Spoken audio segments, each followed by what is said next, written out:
نحمده ونصلي على رسوله الكريم اما بعد فاعوذ بالله من الشيطان الرجيم بسم الله الرحمن الرحيم رب اشرح لي صدري ويسر لي امري واحلل عقدة من لساني يفقهوا قولي۔ ہماری گفتگو کا موضوع ہے جھوٹ یا غلط بیانی۔ جھوٹ بولنا ہر دین و مذہب میں اور ہر اخلاقی معیار کے اعتبار سے ہر قوم اور ہر معاشرے میں ہمیشہ ناپسندیدہ ہی سمجھا گیا ہے۔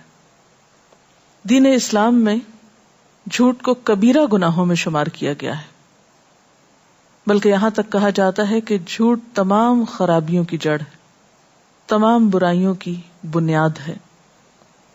اور جیسا کہ ہم جانتے ہیں کہ ہمارا ہر لفظ لکھا جاتا ہے، ما یلفظ من قول الا لدیہ رقیب عتید، تو جو کچھ ہم بولتے ہیں وہ خواہ سچ ہو یا جھوٹ وہ لکھا جاتا ہے اور اللہ تعالی کے ہاں اس کی پوچھ ہوگی۔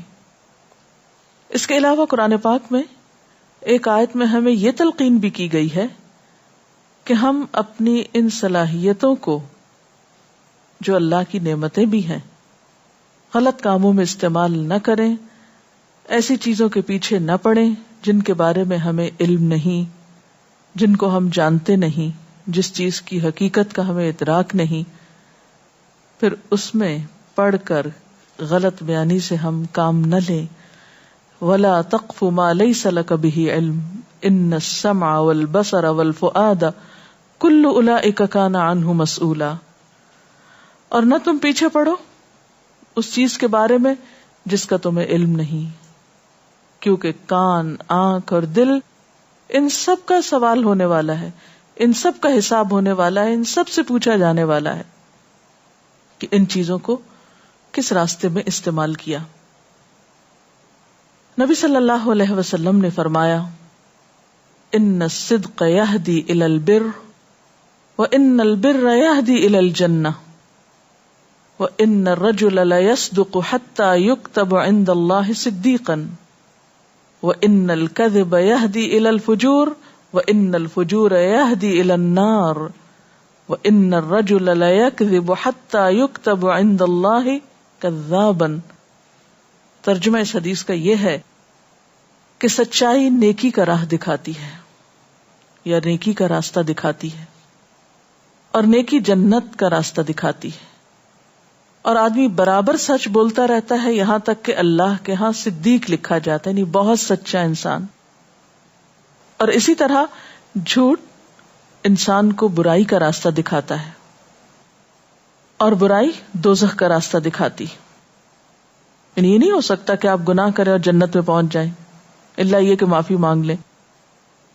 تو جھوٹ انسان سے کئی گناہ کرواتا ہے، اور گناہ انسان کو جہنم تک پہنچا دیتے ہیں، اور انسان برابر جھوٹ بولتا رہتا ہے، کیونکہ ایک جھوٹ سے دوسرے جھوٹ کی جھجک اتر جاتی ہے اور انسان جھوٹ پر دلیر ہو جاتا ہے، اور اس کثرت سے پھر جھوٹ بولتا ہے کہ اللہ کے ہاں سخت جھوٹا لکھا جاتا ہے، یکتب عند اللہ کذابا، کہ یہ بہت جھوٹا انسان ہے۔ تو اس حدیث سے صاف طور پر پتہ چلتا ہے کہ سچائی سے نیکی کے دروازے کھلتے ہیں، نیکی کی توفیق نصیب ہوتی ہے انسان کو، اور اسی طرح جھوٹ سے برائی کے دروازے کھلتے ہیں اور انسان غلط کاموں کی طرف چل پڑتا ہے۔ اس لیے جھوٹ بولنا بذات خود بھی برا ہے، اور اس لحاظ سے اور بھی برا ہے کہ اس سے مزید اور برائیاں انسان کرنے لگتا ہے، اور پھر اللہ کے ہاں جھوٹا لکھا جاتا ہے، یعنی اس شخص کی کوئی قدر و قیمت نہیں، کوئی ویلیو نہیں۔ اب دیکھیں انسانوں کے سامنے بھی اگر پتا چل جائے کہ کوئی شخص جھوٹا ہے تو اس پر کوئی اعتبار نہیں کرتا، اس کی کوئی قدر و قیمت نہیں ہوتی۔ تو کہا یہ کہ اللہ کے ہاں کسی کا جھوٹا لکھا جانا، پھر اس کا کیا مقام ہوگا رب کائنات کے سامنے۔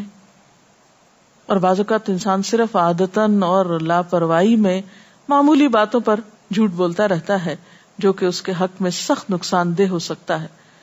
جھوٹ کو تو منافقت کی علامت شمار کیا گیا ہے، اور منافقین کا انجام آپ سب جانتے ہیں کہ جہنم کے سب سے نچلے درجے میں ہوں گے۔ منافقت کی 4 نشانیاں بتائی گئی ہیں. ایک حدیث میں آتا ہے آپ صلی اللہ علیہ وسلم نے فرمایا 4 من کن فیہ کان منافقا خالصا ومن کانت فیہ خصلۃ منہن کانت فیہ خصلۃ من النفاق حتی یدعها اذا اؤتمن خان واذا حدث کذب واذا عاہد غدر واذا خاصم فجر. متفق علیہ.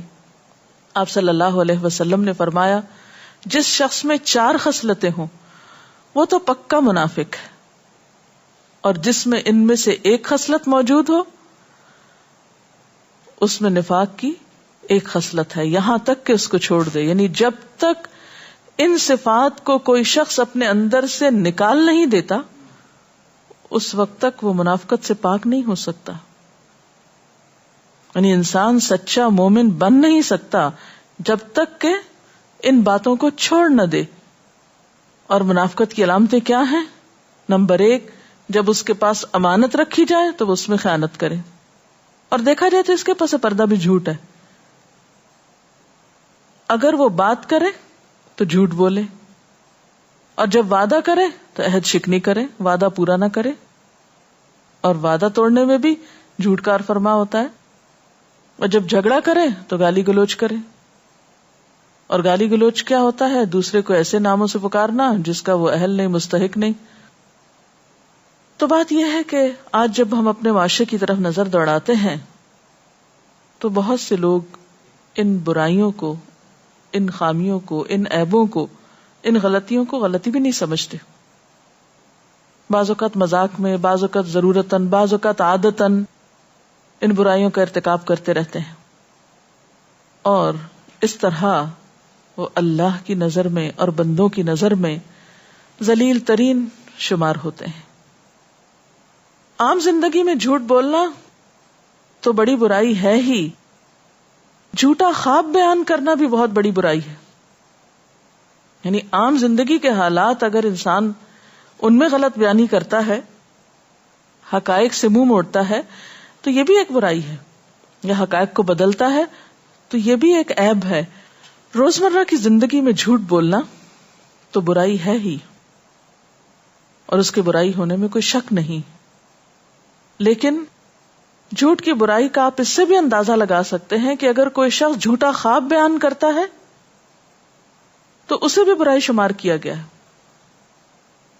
مثلاً ایک حدیث میں آتا ہے کہ جو شخص ایسا خواب بیان کرے جو اس نے دیکھا نہیں تو قیامت کے دن اس کو برابر تکلیف دی جاتی رہے گی کہ وہ جو کے 2 دانوں کے درمیان گرا لگائے. جو کے دانے، ان میں گرا کیسے لگے گی؟ نہیں، اسے کہا جائے گا کہ اس میں گرا لگاؤ. اور اسی طرح آپ نے فرمایا جو شخص لوگوں کی باتوں کی طرف کان لگاتا ہے، یعنی تجسس کر کے سنتا ہے جبکہ لوگ اس کو ناگوار سمجھتے ہیں، یعنی لوگوں کو پسند نہیں کہ ان کی بات سنی جائے، اور ایسا شخص بلا وجہ سن گن لینے کی کوشش کرتا ہے تو قیامت کے دن اس کے کانوں میں سیسا پگھلا کے ڈالا جائے گا. اور یہ معاشرتی عیب بھی کس قدر عام ہے کہ 2 شخص گفتگو کر رہے ہیں اور تیسرا شخص جس کا اس سے کوئی مطلب نہیں وہ چھپ کے سننے کی کوشش میں لگا ہوا ہے. بہرحال ایک اور حدیث میں آتا ہے، حضرت ابن عمر بیان کرتے ہیں کہ نبی صلی اللہ علیہ وسلم نے فرمایا سب سے بڑا جھوٹ یہ ہے کہ آدمی اپنی آنکھوں کو وہ چیز دکھائے جو اس کی آنکھوں نے دیکھی نہیں، یعنی جھوٹا خواب بیان کرے، امیجنری باتیں کرے، ایسی چیزوں کا ذکر کرے جو کہ اس نے دیکھی ہی نہیں.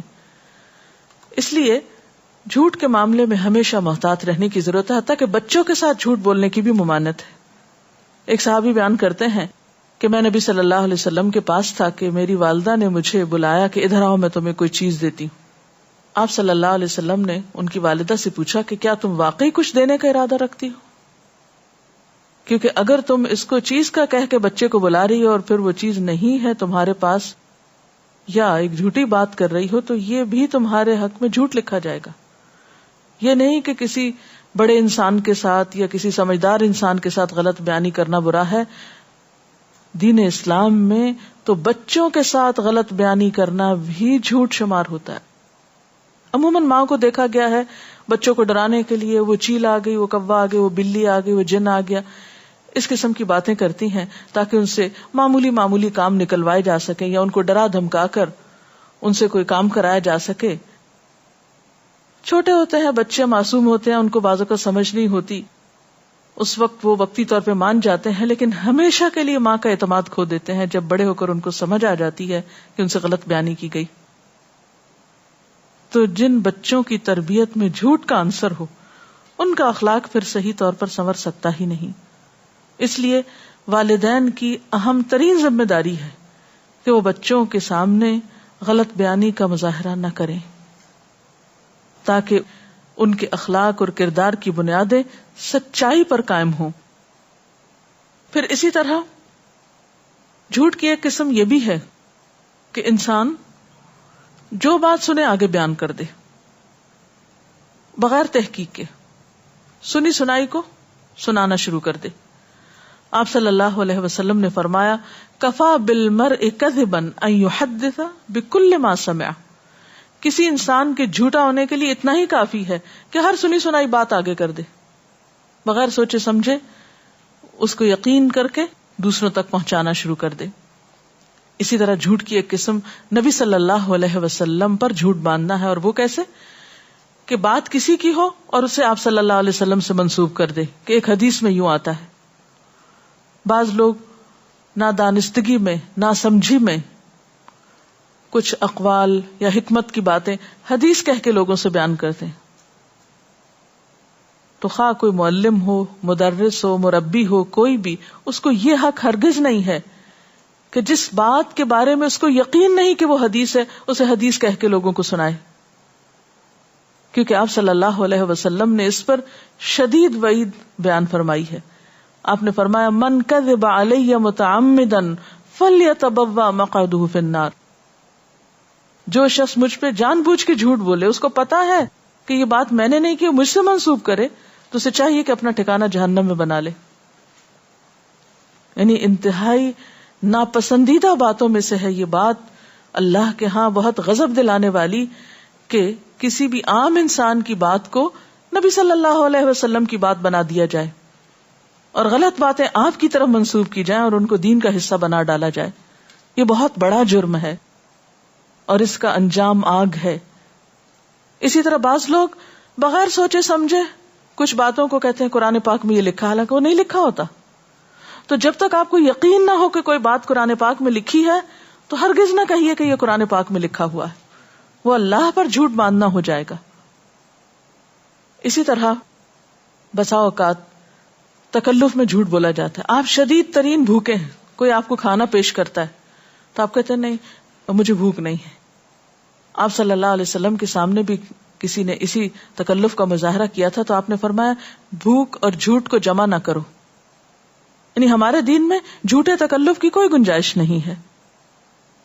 اسلام انسان کو حقیقت پسند بناتا ہے، سچائی کو پسند کرتا ہے. اللہ تعالیٰ نے اپنے لیے سچائی کی صفت کا ذکر فرمایا ہے، وَمَنْ أَصْدَقُ مِنَ اللَّهِ قِيلًا، اور اللہ سے بڑھ کر کسی بات میں سچا اور کون ہو سکتا ہے. انبیاء علیہم السلام کی صفت بتائی گئی کہ وہ وعدے کے سچے تھے. اللہ تعالیٰ اپنے بارے میں بھی فرماتے ہیں کہ ان اللہ لا یخلف المیعاد، بے شک اللہ وعدے کا خلاف نہیں کرتا.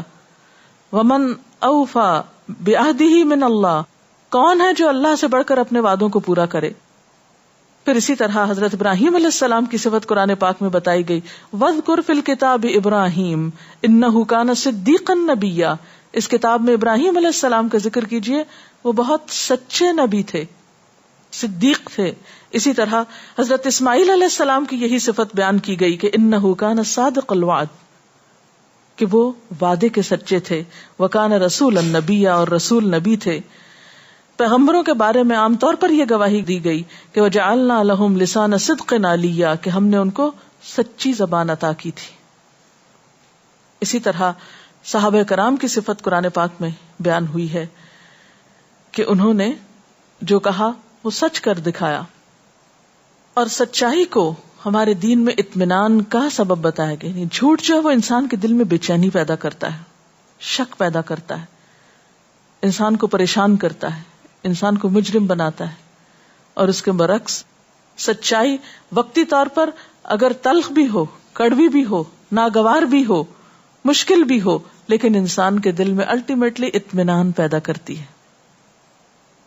اور اس کے لیے دعا مانگنے کے لیے بھی کہا گیا وَقُلْ رَبِّ أَدْخِلْنِي مُدْخَلَ صِدْقٍ وَأَخْرِجْنِي مُخْرَجَ صِدْقٍ. اللہ مجھے سچائی کی جگہ داخل کرو، سچائی کی جگہ سے نکال، یعنی ایسے لوگوں کی صحبت اور ایسا مقام ملے کہ جہاں سچ کا دور دورہ ہو اور جھوٹ سے پرہیز ہو. اور پھر اہل ایمان کو یہ تلقین کی گئی کہ وہ سچے لوگوں کا ساتھ دیں. کونوا مع الصادقین کا لفظ آتا ہے قرآن پاک میں، کیونکہ انسان اگر سچے لوگوں کے ساتھ ہوگا تو سچائی ہی کو پسند کرے گا. اور ویسے بھی انسان کی صحبت انہی لوگوں کے ساتھ ہوتی ہے، انسان انہی کے بیچ میں ہوتا ہے، انہی کے بیچ میں اٹھایا جائے گا قیامت کے دن جن لوگوں کی صفات اور عادات اس کو پسند ہوتی ہیں اور جن کے ساتھ وہ رہتا ہے اور جو اس کی صحبت اور کمپنی ہوتی ہے. اور جھوٹ کی برائی تو اس قدر زیادہ ہے کہ مذاق میں بھی جھوٹ کو پسند نہیں کیا گیا. اور ایسا شخص جو لوگوں کو محض ہنسانے کے لیے جھوٹ بولے وہ بھی ناپسندیدہ قرار دیا گیا. اس لیے ہمیشہ ہر حال میں جھوٹ سے پرہیز کرنا لازم ہے. ایک اور حدیث میں آتا ہے رسول اللہ صلی اللہ علیہ وسلم نے فرمایا جو شخص اسلام کے علاوہ کسی دوسرے مذہب کی عمدن جھوٹی قسم کھائے، مثلا یہ کہے کہ اگر میں یہ کام کہوں تو یہودی ہوں، اور اس نے وہ کام کر لیا تو وہ جس طرح اس نے کہا تھا ویسا ہی ہو جائے گا. یعنی کبھی بھی کسی طرح جھوٹ کا سہارا نہیں لینا چاہیے. اسی طرح جھوٹی گواہی سے بھی بچنا چاہیے اور جھوٹی قسم سے بھی بچنا چاہیے.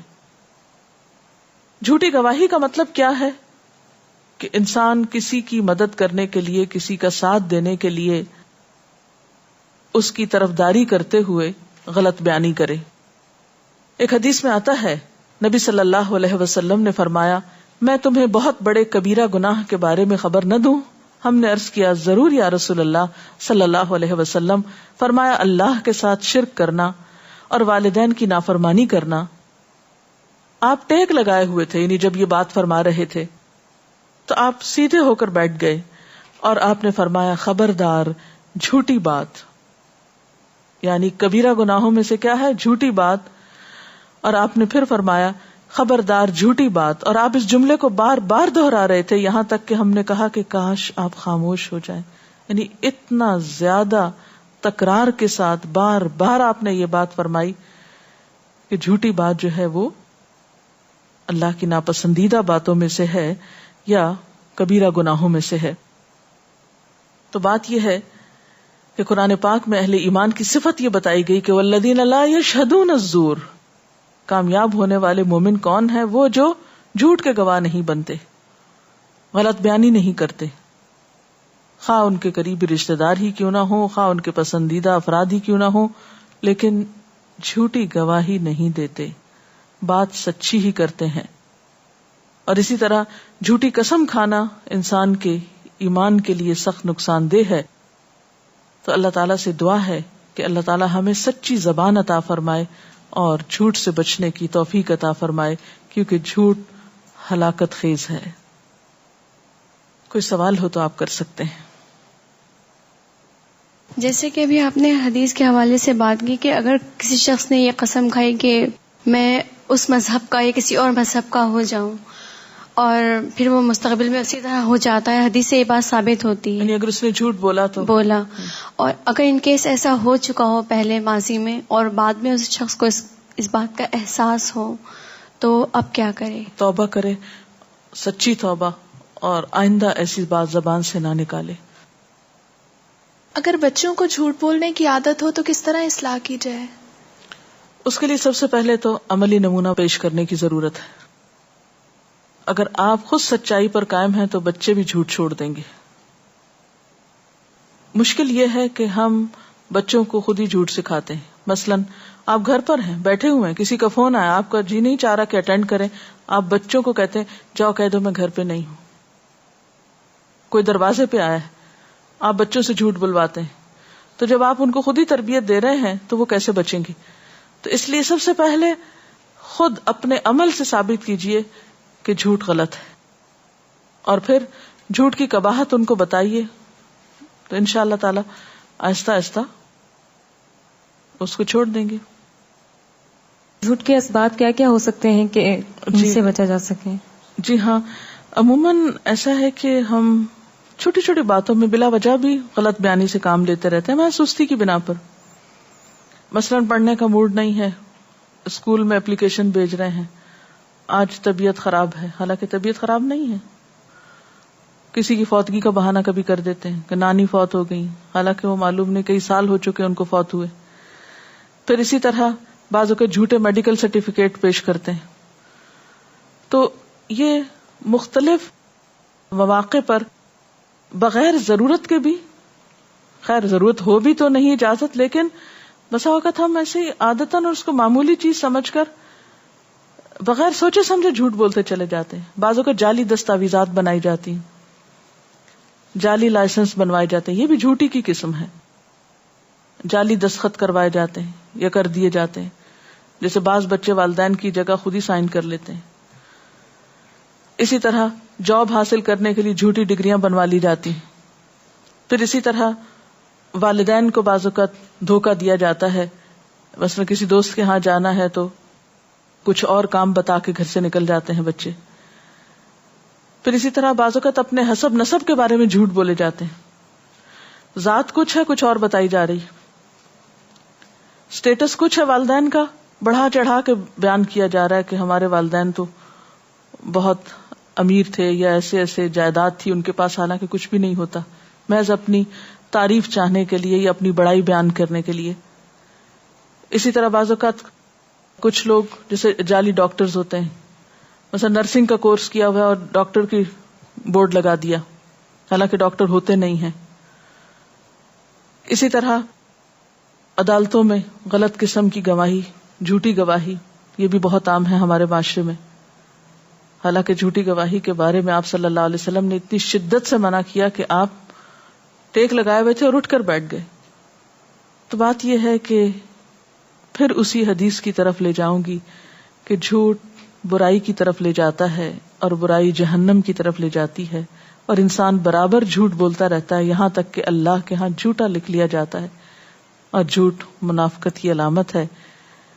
اس وقت تک انسان سچا مومن ہو نہیں سکتا جب تک کہ وہ جھوٹ کو اپنی زندگی سے نکال نہ دے.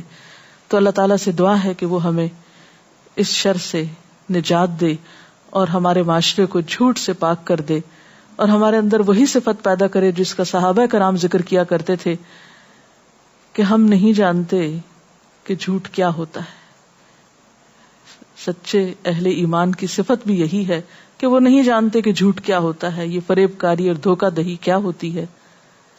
ایمان اور سچائی کا چولی دامن کا ساتھ ہے. اگر ہم چاہتے ہیں کہ آخرت میں سرخرو ہوں تو ہمیں جھوٹ سے بچنے کی شعوری کوشش کرنا ہوگی. اللہ تعالی ہم سب کا حامی و ناصر ہو. وآخر دعوانا ان الحمد للہ رب العالمین، والسلام علیکم ورحمۃ اللہ وبرکاتہ.